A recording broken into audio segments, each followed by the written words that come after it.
let's just review. What's the problem we're solving here? So a lot of people's sort of mind-opening experience to ranked choice voting was the 2000 presidential election.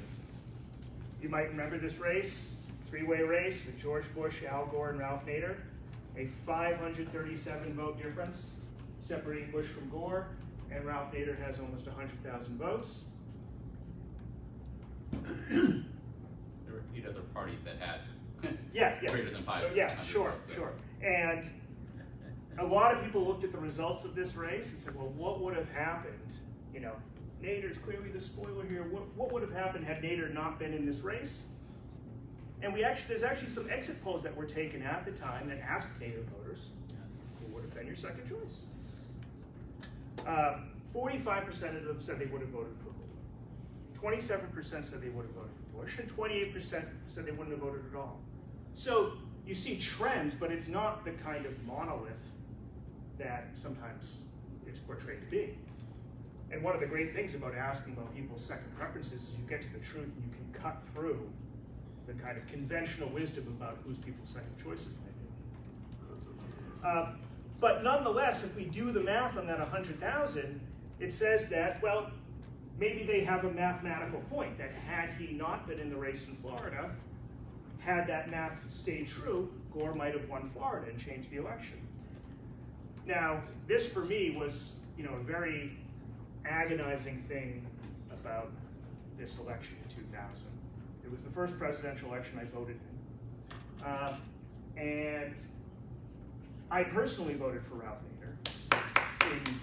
I was in Massachusetts, so it doesn't deserve that big a clap. But so I didn't have to engage in that strategic thinking because I was in a very safe state. But I saw people in swing states having to engage in this. We saw the vote trading websites and all of that. And I said, there must be a better way to do this. I happened to be in college at a time that was using a different voting system for its student government elections. At the time we called instant runoff voting. And I said, we're using a system right here for student government that could solve this problem for the presidency and get rid of this quote unquote spoiler effect. Why aren't we doing that? So it happens at the presidential level, these spoiler scenarios. It happens at state level elections, federal elections, all the way down to mayoral elections, just to pick one race, local to Massachusetts. In 2013 in Boston, we had one of the first time in a long time, we had an open seat election for mayor. And it was the first open seat election since Boston had become a majority people of color city, and you saw a lot of candidates of color running. Now so we had a lot of candidates of color running, and there were people that were concerned that, well, all these candidates of color are going to split the vote with one another and deny any of them a chance to win. Now in Boston, we have, in most cities in Massachusetts, before the general election, we have a preliminary election, it's called. It's kind of like a primary, but it's nonpartisan. And all the candidates run the preliminary, and for mayor, the top 2 vote getters in the preliminary go on to the general election. It's kind of like a runoff, except the preliminary is held before the general election. It's like a top 2 system, if any of you are from top 2 states. Yeah. So it's a top 2 mayoral election. And there was a lot of concern that candidates of color might split the vote, thereby preventing any of them from making the top 2. And sure enough, the 2 top vote getters in Boston were 2 white Irish guys, 18% and 17%, not even a majority combined. And those are the 2 candidates that went on to the general election. Now in the run-up to this, it was found that, here you have the other candidates of color splitting the vote. Particularly Charlotte Golar-Ritchie in third with 14%, may have arguably picked up a lot of votes from Arroyo and Barros. And there were actually accusations that Charlotte Golar-Ritchie was trying to force some of the other candidates of color out of the race. And this was called out by a columnist in the Boston Globe in 2013. Don't force out black candidates. There's concerted interest in asking 2 of the 3 minority candidates to step out. Any effort to racially gerrymander the campaign is parties' disservice like democracy have. So here we have another case where, more candidates reflecting a political perspective should mean progress for that perspective, progress for that viewpoint. And here instead we see it, in fact, undermining itself because they split the vote so many ways. In 2016, we had a Republican presidential primary with 1 million candidates in it. And we had a particular candidate win a lot of the early Republican primaries with maybe a third of the vote, or I think even less in some cases, and gathering that momentum and going on to win the Republican nomination. And this year we have a very, very crowded 2020 Democratic presidential primary, and we may again see a candidate emerge that happens to get the most votes but doesn't necessarily have the majority backing of the party for the nomination. Now, how does it particularly affect, I've talked a lot about the major parties, but I want to talk a little bit about how it affects third parties because this is the audience we have here. One of the ways in which our current voting system negatively affects third parties is it means fewer votes for third party candidates. We saw in 1992, Perot at one point was polling as high as 39%. He wound up with 90% of the vote, far below what some people had indicated they were willing to support. Nader in 2000 was polling as high as 6, maybe even 7% in some polls. When it actually came down to it, some people got cold feet and he wound up with 3%. In 2016, Johnson was polling as high as 9%. Again, some voters got cold feet, particularly in the swing states, and wound up with only 3%. What else does it mean for third parties? It means fewer candidates. A lot of people ask Bernie Sanders, you've run as an independent or third party candidate your whole life. Why are you running in the Democratic primary? And he answered it. What I did not want to do is run as a third party candidate, take votes away from the Democratic candidate, and help elect some right-wing Republican. I did not want responsibility for that. Now, whatever you think about that position, the result is it's fewer candidates running as independents and third party candidates. It means worse media coverage because to the extent that third party candidates or positions are covered at all, it's in relation to their quote unquote spoiler effect on the major parties. So the headlines, this is the extent the third parties get in the news. It's will the Green Party spoil the midterms for Democrats? Green Party can't seen as possible spoiler in tight Arizona Senate race. How Gary Johnson and Jill Stein helped elect Donald Trump. Now, how many articles did they write about what the actual positions of these candidates were? Virtually none, right? So the media coverage is all about how are they affecting, how are they playing this spoiler role. And it means more restrictive debates. It's very hard to get into a televised debate. It varies from state to state whether or not a third party or independent candidate can get into a televised debate. In his book, No Debate, George Farrar, who's the executive director of the Open Debates organization, which is trying to open the debates up to more candidates and more parties, got a couple of choice quotes from members, now former members of the Commission on Presidential Debates, the CPD. David Norcross, former vice chairman of the CPD, said, "I think extra candidates just end up being tools for one of the two, so I don't like the idea." And Alan Simpson said, "It's obvious that independent candidates just mess things up." Right? So it's a reason for it. It's a motivator for exclusion from the debates. So for third parties in particular, it's pretty clear that our plurality voting system means fewer votes, fewer candidates, poorer media coverage, and more restrictive debate access. And that's what we'd like to solve. We always talk about the candidate being the spoiler. It always grates me when I hear that because I want to say the system is the spoiler. The system is what's spoiling it for all of us. And that's what we need to change. It's a system that fails to guarantee majority winners, fails to eliminate the spoiler event, discourages candidates from running, limits our choice in the voting. And the solution here, as you might have guessed, is ranked choice voting instead of picking just one candidate. Ranked choice voting lets you rank multiple candidates in the order you prefer them. Here's a sample ballot from the League of Women Voters in Maine. You mark your First choice in the first column, second choice in the second column, third choice in the third column. Here's an example. You all know how this works, so I'll just go through this very quickly. We first count up all the first choices. If any candidate has a majority of first choices, here it's this strong orange candidate. We're done. There's a majority in the first round. The difference comes when there's no majority in the first round. No candidate has more than 50% of the vote. We eliminate the last place candidate. Here it's the weak orange. And we're going to assume that most of weak orange's votes went to the strong orange candidate and a small amount went to the strong purple candidate. Does any candidate have a majority yet? Nope. Nope. So again, we eliminate the weakest vote getter. And we're assume here that most of the weak purple's votes, that their next preference was the strong purple, with a few going to the strong orange. And now we have a majority. Strong purple has a majority, 55% of the vote, and wins.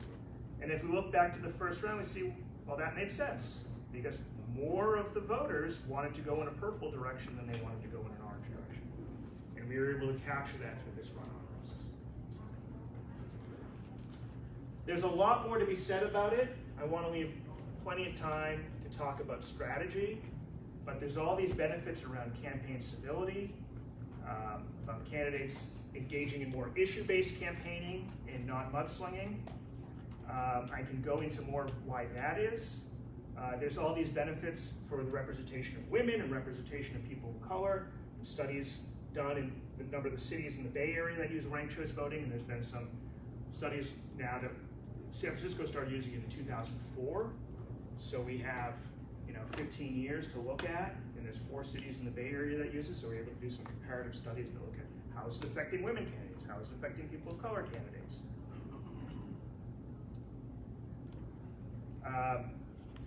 RCV is a real practical solution. It eliminates spoilers and vote splitting, encourages more candidates to run, curbs negative campaigning, gives voters more voice and more choice. All right, the progress. As you probably know, Maine became the first state to adopt and use ranked choice voting for federal and state elections, asterisks and general elections. It was enacted in 2016. The ballots were cast in the first state primary in June 2018, and the federal election in November 2018. It's in use in 20 or 22 states in some form, from statewide use in Maine to some states using it in various cities. There's some states that use it for internal party use. The Green Party uses it for its internal party use. And there are also a number of southern states that use it, southern states that have runoff elections. And they don't want their military voters to have to, and overseas voters to have to submit a second ballot in a very tight time frame for the runoff. So they allow those voters to rank their candidates in the first election and immediately use the second choice for the runoff if their first candidate doesn't make the runoff. So, Yeah, do you mean only the military gets to rank? military and overseas voters. But the rest of the people don't? Right, that's right. The rest of the voters are expected to show up to the runoff. These are states with runoffs where they have a first election. If no candidate gets more than 50%, so they do have a runoff. they have a runoff election. But they use the ranked choice. Yes, if you're overseas or military, you can submit a ranked ballot, so your second choice is there to be used for the runoff if your first choice doesn't make it. In Massachusetts, we've been growing. So right after the 2016 presidential election, a lot of people said in the outcome of that election, something's wrong with the way we're running elections in the United States if this can happen. But they also looked at this silver lining in Maine. And we gathered a group of people in Boston, and maybe 50 people showed up, which is more than we were expecting. And now we have more than 30,000 people and more than 5,000 volunteers. When you say we have more than 30, they signed on that they wanted, is that what you mean, or? Yes, they have said I want to be considered part of this movement, and here's my contact information. We have lots of endorsements and from organizations and people across the political spectrum.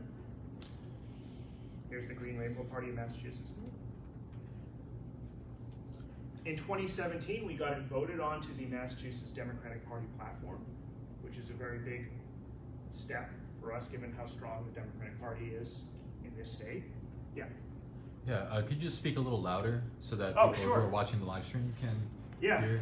Yeah, just I because will we're kind of speak far loud. away. So, thank you. Yeah, no problem. We've had a series of editorial support in the Boston Globe, starting with this one in August 7th, 2018.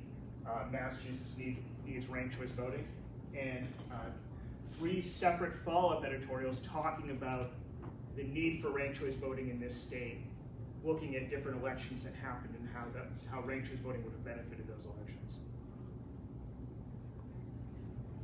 Our legislative strategy, our goal is to meet with all 200 legislators in Massachusetts in the State House and State Senate. We ask for endorsement of ranked choice voting as a concept, and we ask for their co-sponsorship of our legislation. As of this writing, we have 88 state legislators in support. I think it's higher now. I've looked up the current number. And we are preparing for a 2020 ballot question. We have formed the committee, actually, in anticipation if the legislature does not act on our legislation. Is there, Yeah. is there a common response that you get or have gotten from legislators who have not signed on you as to why they're not signing on? Yeah, there's a lot of different responses. Some of them reflect why regular non-legislators are, sort of unsure as well. So there's sort of like inertia is one thing. We have the system we have. This thing looks a little different. I'm not sure we need it. I'm not sure I want to go there. Legislators in particular are not comfortable often changing the system that elected them, right? Because they are elected under this current system, and regardless of what they think at a theoretical level about this other system, that poses something different, and maybe they won't be elected under it. Because they know how to win under this system, they're not sure what this one brings. It's a little bit of an unknown for them. There have been, some people are concerned, one of the common complaints is it's too confusing. I don't know, it's going to be too confusing for voters. And we do exercises like this all the time. If I had done one here, you've all voted with ranked choice voting before. If it hadn't been such an experienced crowd, I might have come in and had a list of like pizza toppings on the board and a little ballot to rank them and say, rank your favorite pizza toppings without any instructions. And you would have done it, and you wouldn't have had any problem with it. And somebody would have raised their hand and said, well, isn't it too confusing? I said, well, was it just confusing what you did? And they said, well, no, you got me. So that is a very frequent experience. It's actually not. And I think that would have been a more legitimate concern 10, 15 years ago. Now that we have all this experience with cities and now Maine using it, and we have the data that show that people are using the rankings, and they're using them effectively and correctly and not making errors, I think you can't argue that anymore truthfully. Yeah. Inside the Democrats, Yeah. what was their debate? Were they convinced they weren't going to lose power anyway? So let me come back to that. I'm going to come back to that in a second because it's a very important question. We have a 2020 ballot measure campaign going on. It's going to be a $10 million campaign. And we hope Massachusetts to be the spear point of a national movement for ranked choice voting. When we win Massachusetts, and we win these other states as well. And that's where all of this workshopping and organizing comes into play. So that's an important question about the Democratic Party. As if we're getting 88 legislators and a very, very large supermajority of the legislature is Democrat. We have a lot of Democratic legislators. We have the endorsement of the Democratic Party. How are we able to get that in some way? And that was very strategic of us. It was very strategic of us to make the establishment comfortable with this idea. We didn't go in saying, we got to vote for this because we want to throw the bums out, right? That would not have been a successful strategy for us. So it was strategic to make them feel comfortable with the idea. And, it's sort of spoil or be spoiled. You could talk about the benefit either way. You could talk about the benefit to a third-party candidate. You're not going to be labeled the spoiler anymore.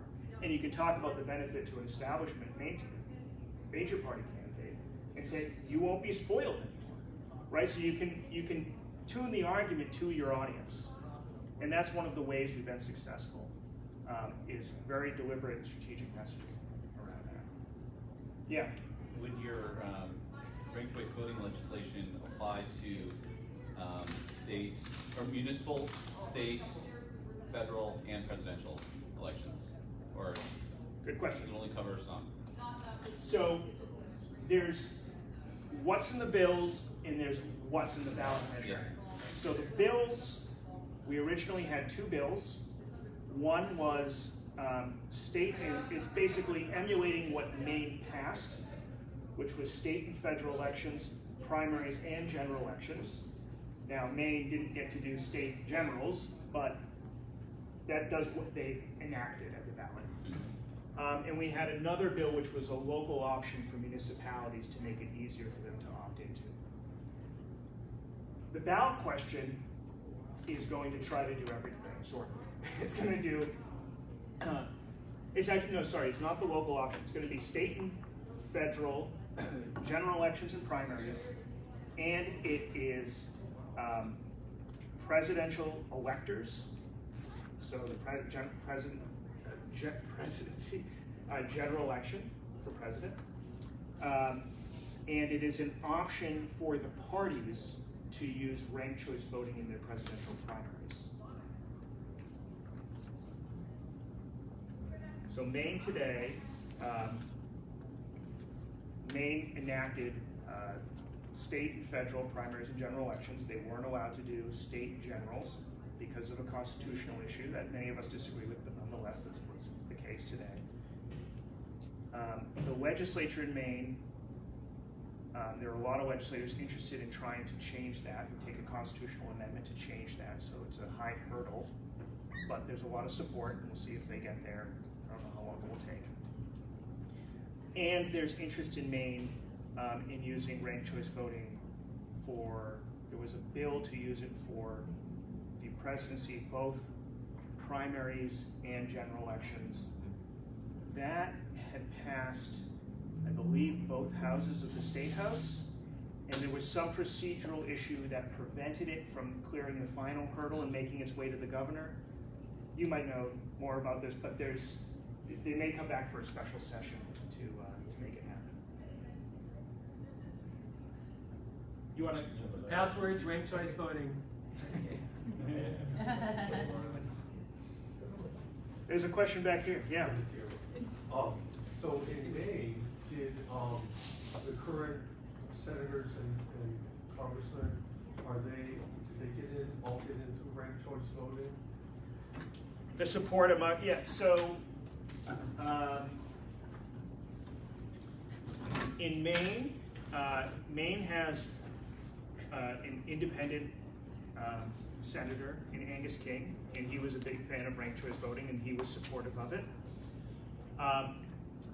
They had this contested congressional race where it was Bruce Poliquin, the incumbent Republican, the last Republican from New England in the House of Representatives. And he had a strong challenger in Jared Golden, and there were a couple independent candidates in the race.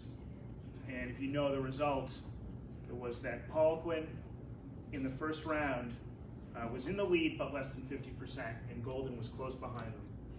And in the instant runoff, as the votes were distributed, when the smaller independent candidates were eliminated, most of their votes went to Golden and put him over the top.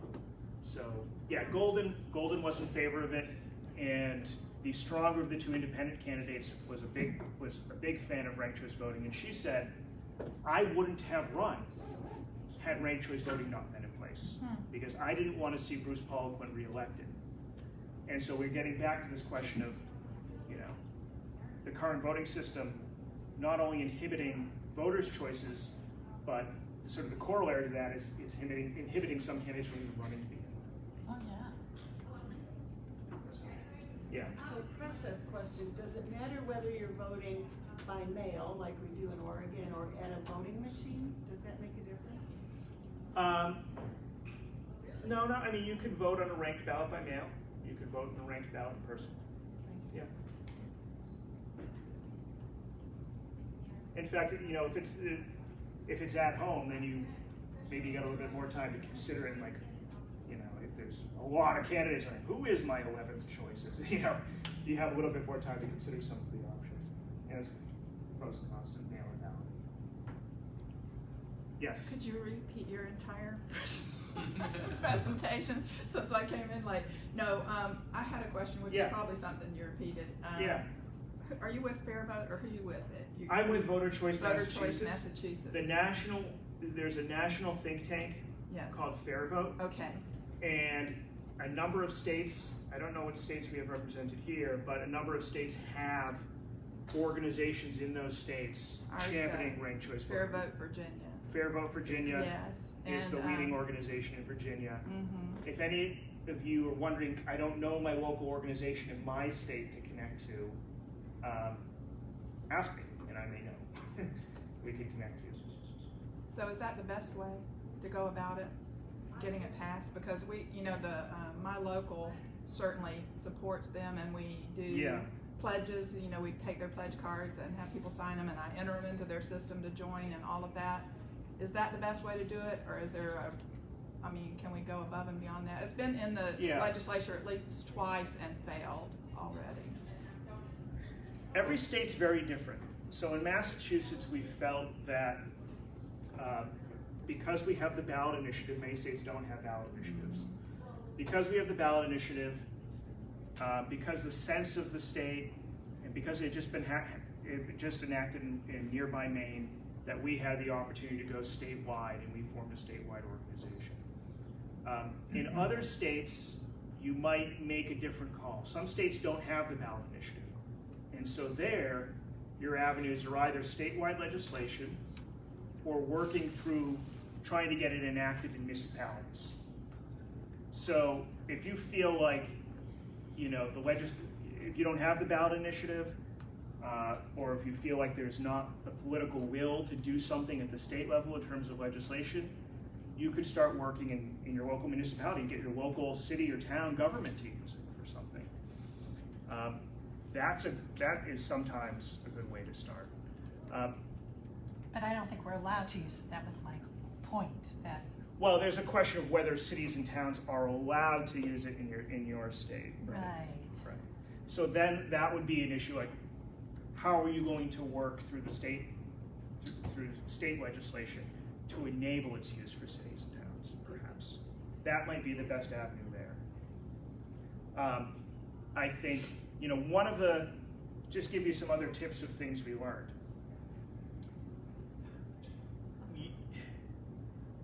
It doesn't help to have the best idea or the best strategy without the people and the money and the endorsements. So we started by just signing up people. Let's get ranked choice voting going in Massachusetts. Do you have a plan yet? Not sure what we're doing yet, but let's get ranked choice voting moving, and we'll figure out our plan as we go. And we had people at events, and we were signing people up, and we were making the case, and all of the strategy in the legislation and the ballot question grew out of that. But it's because we had so many people calling their legislator. We had a lobby day recently with a ton of people showing up, a lot of people talking about it, that people took us seriously. and legislators started to get on board. So more important than the sort of perfect strategy or the perfect idea is the mass of people behind it. Yeah. So the money is used for what? Pins? The money is used for all kinds of things. I mean, we have to host a website. We have to buy and print materials. We eventually hired paid staff. And now we have a fully professional operation. So, yeah. On to what you were saying about starting in municipalities, if I'm waiting to interject that. Yeah. To the best of my memory, with Maine, and as it was that we began in Portland, Yeah. truly, and really it was like with the city council in practice, and with the Green Committee, really, and we were bringing in a new growth of Greens and who were learning this methodology, so it just became utilized in City Hall, which allowed the municipality to utilize it. And then it's just like you said, it's raindrops in the bucket, 2 or 3 doesn't count, but when you get a population of 20 to 50 at a time of people understanding it and practice, it's like, it grows quick. So Yeah, I'll go to Adam. Oh, go ahead. I've already asked. What is Literature Choice doing that's so different than what other activists do? Like, why are they so successful? What's their secret sauce?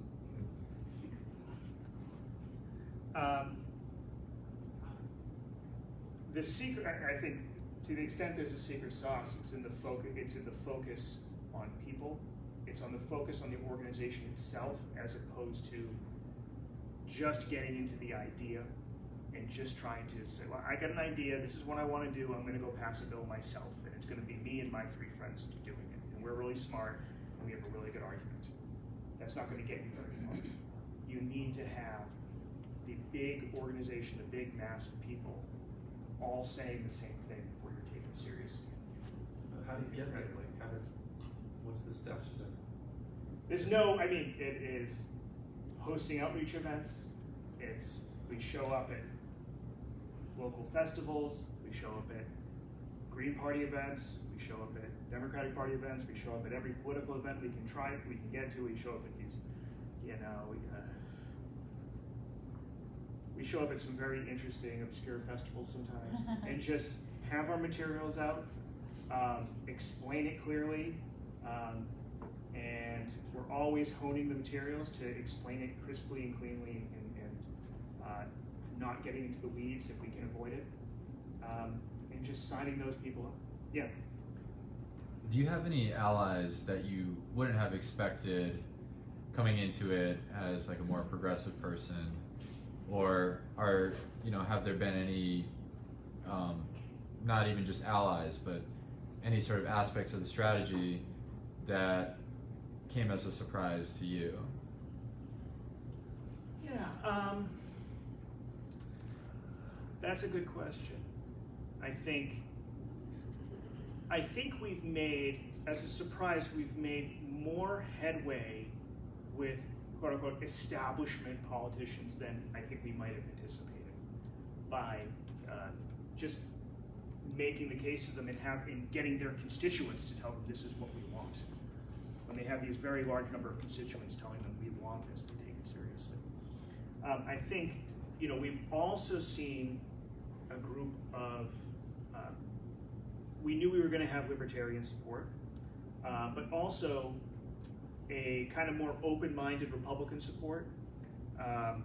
There are a number of Republicans that aren't happy with the way that the 2016 primary turned out for them, and that a more mainstream candidate did not get the nomination in their primary in 2016. And so there's a number of those Republicans that are on board because they think they could see how it would have benefited their primary process. So there's that as well. I was just going to say, in this rather democratic state, the Republicans would be, you would think, the natural people, because they're the lower, in the single district plurality voting, the Republicans would lose more. I mean, often because of that. So this would be a way to get them in. Well, sure, Any minority party. If we put forward a proportional system, which is not, we're not advocating for that at the state level right now. We are allowing it at the local level in our municipal legislation. They would definitely win out in a proportional way. They would have a lot more seats than they have now. Yeah, so that's, I would think. The other concern we have to contend with is because it's seen as more of a left-wing thing to elect more left-wing people, whereas there are Republicans in the state that can be skittish and say, well, we're already at this level, is this going to bring us down even lower? So, and we have to explain to them why that's not the case. But it's worth pointing out that if you've only got 88 of over 200 legislators in Massachusetts signed up, the majority of the people are not signing up are not Republicans, they're Democrats. Yes. Right? So there's a dysfunction for those of us who live in Massachusetts between big D democracy and big D democracy in terms of the Democratic Party. Yeah. Yeah. So in Maine, one of the things that led to ranked choice voting taking off and building momentum was the gubernatorial races back in 2010, Paul LePage, and we had the second place finisher in that race was actually an independent named Elliot Cutler. And I happen to know that the person that worked on Elliot Cutler's campaign was one of the lead organizers for ranked choice voting in Maine, Kyle Bailey. Yep. Now, so first of all, you know, LePage only won with 37% of the vote. And Mainers across the board hated Paul LePage, and he very much the Trump of Maine, right? And you know, he was recently voted out of office, he turned out. But, you know, that was a huge impetus for, I think, ranked choice voting campaign, and Kyle built a really good organization around that. And, you know, so we had a ballot initiative first to start off with, and we won on the ballot initiative. I can't remember what the percentage was that percentages we had. Yes, no. It was like I think 51, 49 or something. 52 or something like that. Yeah. And then we actually then we had to basically the legislature kicked it to the Supreme Court, which we lost. Essentially, they said, well, you know, you got to change that one word so it doesn't really work. And we said we passed it by referendum. The people want ranked choice voting. We had to do the people's veto. So we actually had to do another ballot initiative to say we demand to use ranked choice voting for the races it will work for. So I mean, we had to fight for it, and we had to get. It was a huge signature collection effort to actually be able to use ranked choice voting for those federal level races and the state primaries. So the point being is that, first of all, I doubt the legislative efforts are going to work. So ballot measures are the way to go. That we were the only reason why we have ranked choice voting right now is because of the ballot measures, which we don't have. And so I think it's going to take states around your state to have ranked choice voting for them to see that it I think once the pressure is on and more states come on board with it, that's when you might have maybe some legislative success. But right now, it's the ballot initiatives are really, and it's the people driving it. It's not the legislators because they don't really want it. Well, not all states have the initiative, so we have to have strategies for those states too. Yes. And one of the states that's made a lot of ground with ranked choice voting without the initiative is Minnesota, which has been a focus at the municipal level. Yeah. Of two big cities, Minneapolis and St. Paul, enacting it. They're going to other cities. Now they're getting all these Democratic candidates for governor on board with it. The movement of enabling legislation and other kinds of ranked choice voting legislation is moving further than it was. So it is a longer road if you don't have the initiative to get to the state level. But there's still a road and there's still a path forward. And those examples, like the success of ranked choice voting in Minneapolis and St. Paul, and in the cities in California which are using it too, all of that has provided the arguments for those of us that are going for the statewide level of why it works so well. We're able to look to these examples. You know, San Francisco is a city, but it's 800,000 people or so, right? It's a big, big city. So, so all of these, even if it's just a municipal enactment in a state without the initiative, that's still very important, and we can grow them, and we can grow those. And before Maine has, as he was pointing out, before Maine had statewide ranked choice voting, they had it in Portland. Right, Yeah, right. just- So I just mean, for the there New was York, there was a movement, and there was an understanding of the reform Right, but it was that a existed process. prior to a page. It was a, right, and it was it moved itself by practice, that people had to use it, you know, and I was out there collecting signatures for the ballots, and you know, the fascinating thing of it is that people wanted to hear about RCV and have it explained. There were two other major petitions being collected at the same time, marijuana and casinos. And the casino petitions were paying $10 a signature. They were hiring people out of Labor Ready, myself included, to get petitions. And we were out there with 3 petitions, and everybody knew they wanted marijuana. Everybody knew they didn't want the casino. And what did we get to do but tell them about ranked choice voting? So we're having all this opportunity to tell people about ranked choice voting, that because they see, oh, 3 petitions, and they want to sign 2 of them, they want to hear about the 3rd, but they still didn't get it. What really works is in your workplace, you know, in your community committees, you know, just accentuating the idea of non-binary thinking is what I've found is the most effective in saying that there must be a 3rd choice on this issue, even in problem solving day to day. You know, I'm fixing windows, it's like, oh, I can do this or I can do that. Yep. Okay, there has to be a 3rd option. No, people rank their choices every day, in everyday life. It's a very natural thing to do. And I want this flavor of ice cream, well, they're out of that. I'm having this one instead. It's just something we do all the time, and we don't even think about it. And getting people to realize that it's so natural is part of our challenge. Yeah, well, look, I think, yeah, go here first.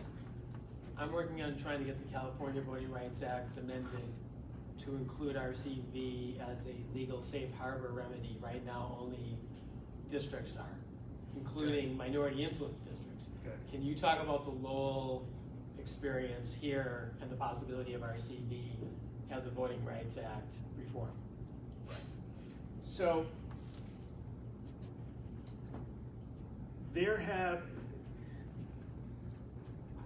in the history of the United States, there have been some cities to exclude minority populations have used all at-large voting systems. We're using block voting, which is we're electing 9 people to the city council, and you go in and you vote for up to the 9 you like, and the 9 with the most votes wins, unranked. What that enables is for a potentially 51% majority to take 100% of the seats.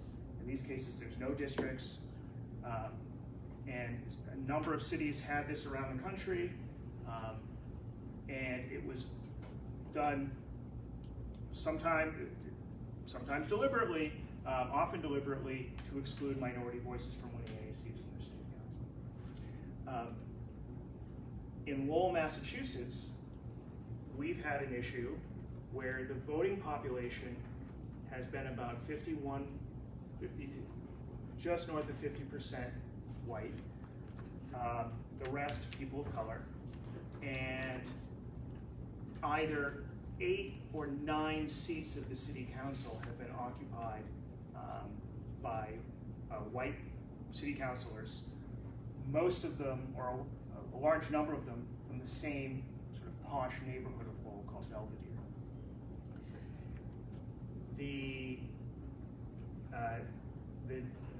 A legal group, along with several plaintiffs from Lowell, sued the city of Lowell under the Voting Rights Act, saying that the minority populations are being excluded by this at-large voting system. The common legal remedy to that has often been districts. Drawing districts and drawing them in a way with what's called affirmative gerrymandering to give these drawn in order to give these minority populations a voice in a seat on the city council.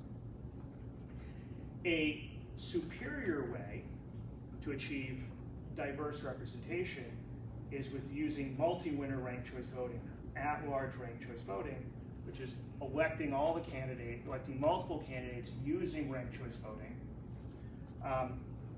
It's also known, it's called a system of proportional representation. There are many different kinds of systems of proportional representation. This is one, when you use ranked choice voting to elect multiple people. And one of our successes in Lowell is that the plaintiffs were able to work out with the city a consent decree, which is that the city must agree to one of, I believe it's 8, well, there's actually more options. There's more kind of sub-options to the options. One of several different types of options of voting systems to settle the case. 2 of those options are ranked choice voting options. One of them says Lowell will enact ranked choice voting citywide in Lowell, which is what Cambridge, Massachusetts already has today. Another would take Lowell and divide it into 3 districts, each electing 3 people elected by ranked choice voting, so a 3-by-3 setup. So we didn't talk a lot about multi-winner ranked choice voting, how that delivers more diverse representation, but it does. And we're getting the most traction on that at the local level, which is in many states the only place where there are any kind of multi-winner seats. Almost all elections in the U.S. are single winner. I know some states do have multi-winner for their state houses, but that's a little bit rare. So I think that's a great avenue for advancing ranked choice voting, and I would like to get to the point of I like to see more multi-winner ranked choice voting, proportional representation. That's sort of the, Maybe touch on that's the big prize here. Representation Act, then? Yeah, and there is a bill at the federal level called the Fair Representation Act that will enact multi-winner ranked choice voting for the House of Representatives and deliver proportional representation to the House of Representatives. And so that's in the conversation as well.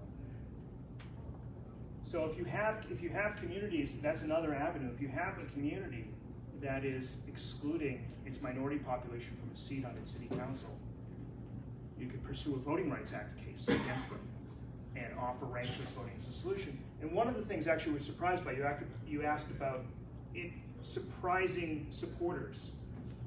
We've actually found that the city council in Lowell kind of likes at-large ranked choice voting, to our surprise, because they're all elected at large today. And they're thinking, well, if it's still at large, at least I got a shot. If it's districts, we don't have a shot. So that was actually sort of some surprise alliances there. Yeah. So the workshop description is how to go from a single meeting of local RCV activists into a massive campaign for this. And I wanted to know more about that. Like, how did voter choice, like, was it 3 people on Facebook that turned this into a 30,000 people on an email list? Like, what is that concrete? Like, for folks in this room, like, raise your hand if you're interested in maybe building something similar and building a mass movement for RCV. So, yeah. Yes? Oh, that's kind of why we're here. So how did voter choice actually do that? Like, was it like 3 people who just went to every event and they single-handedly signed up 30,000 people? Like, was there a structure? Were there meetings? Like, what does this all? Well, it sort of started with phone calling around Maine. We had a group of people calling Maine for the ballot initiative. After it passed, we invited that list of people to meet in Boston. And we held a meeting, and we started assigning roles. We said, why don't you be the outreach person? This is the outreach team. You're going to go to events and sign people up. And you're the tech team. You're going to put together the website and list of supporters. and you're the research team. You're going to put together what's our argument for why it works in Massachusetts, and what's the specific policy in Massachusetts. You're the messaging team. What's our materials going to look like? And so that was it. And then it was the hard work of going to all these events and signing people up and getting them to do these things. So yes, it was very structured and it was highly strategic. How many people came to that meeting? 5 people? 50. Well, And I was going to say, Kyle Bailey, who was the ranked choice voting director in Maine, he's going to be here on Sunday for a plenary session. So, and Adam Friedman, Yeah. where's he at? Is he here Yes. as well? Okay, so Oh, that's Adam. oh, that's me. Oh, Adam, nice to meet you. I thought you were going to be giving this section. So did I. Okay. You had a plan. There was a That's great. Yeah. Nice to meet you. Nice to meet you. Yeah. Oh, yeah, it says. He's seating That's questions. perfect. Well, he's the policy. I just wanted to mention a couple of things. The Fair Representation Act that you're talking about is Yeah. through Fair Vote.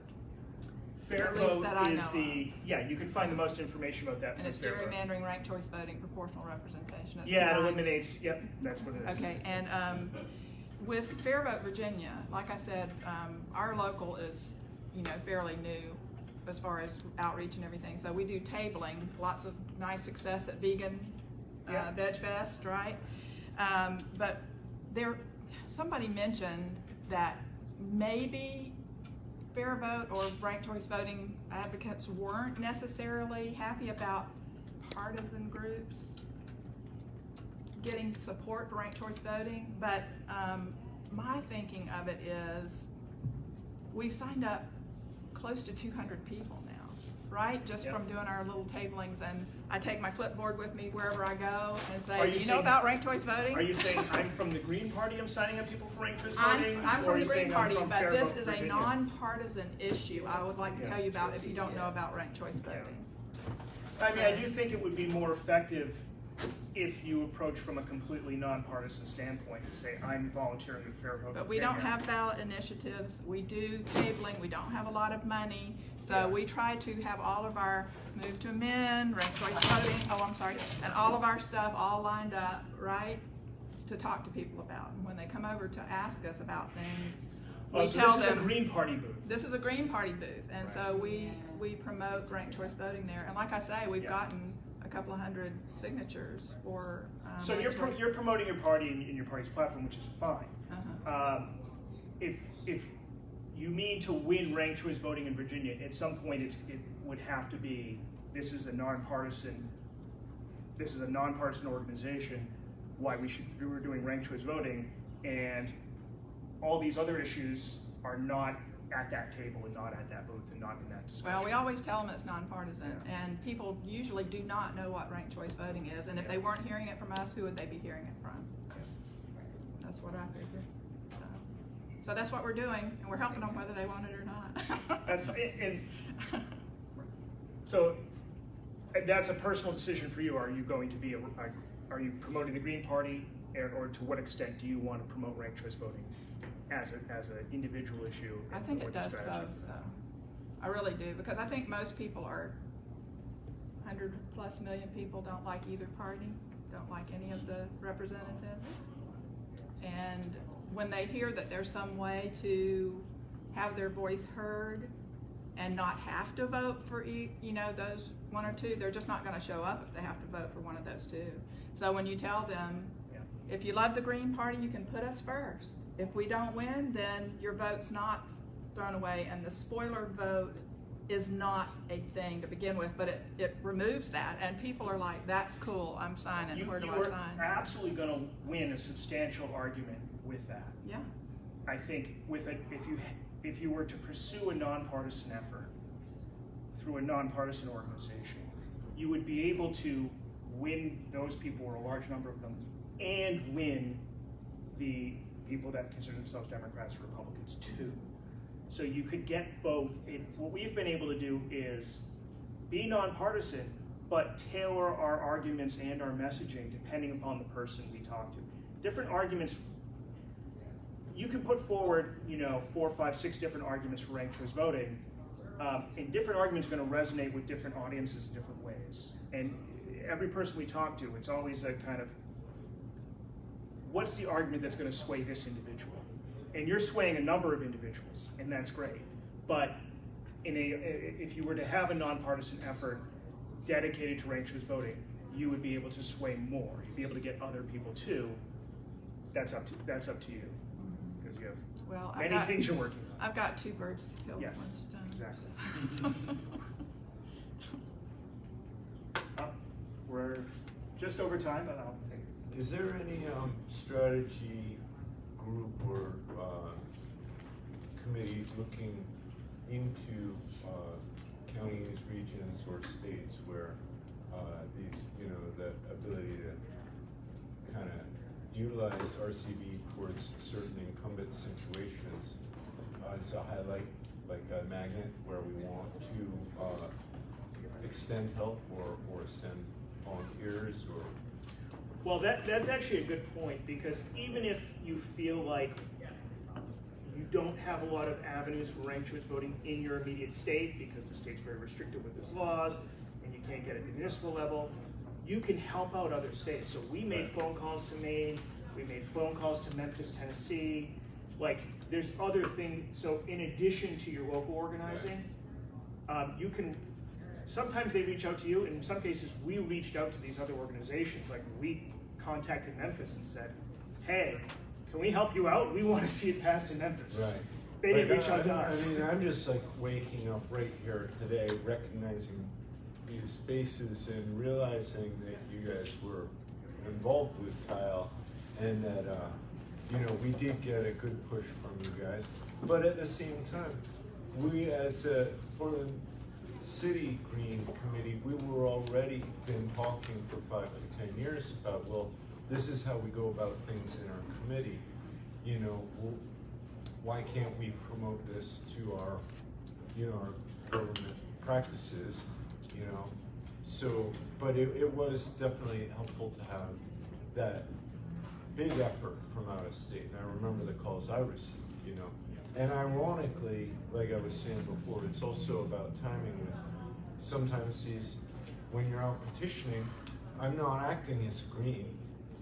When I'm out canvassing for signatures, I'm out there just trying to sell the bills, the petitions. And people do respond totally differently.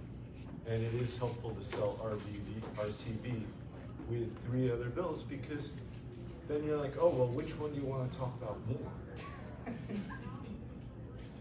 Want to talk about abortion, or you want to, Yeah, let's talk about RCV. Yeah, I'd like to talk about that.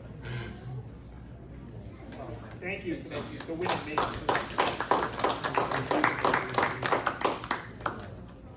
I'll be here in a second. I'll be on hand too if folks have any questions. And I was going to mention, of course, I was gone. We have a local actions bill for general law cities that has made it out of every committee, and I think just waiting for our governor to sign in California. So charter cities can already do RCV, but for general law cities, it's going through our legislature. So we're going to be able to expand it all over California. Do that. Toledo had it a long time ago and not Right. now. Right. That's something that we're trying to get. But another thing we found out, getting a chartered thing and putting into it, the state will serve your role, which is what Ohio is very good at doing right now. We have everything, like the Bill of Rights, you can do that tomorrow.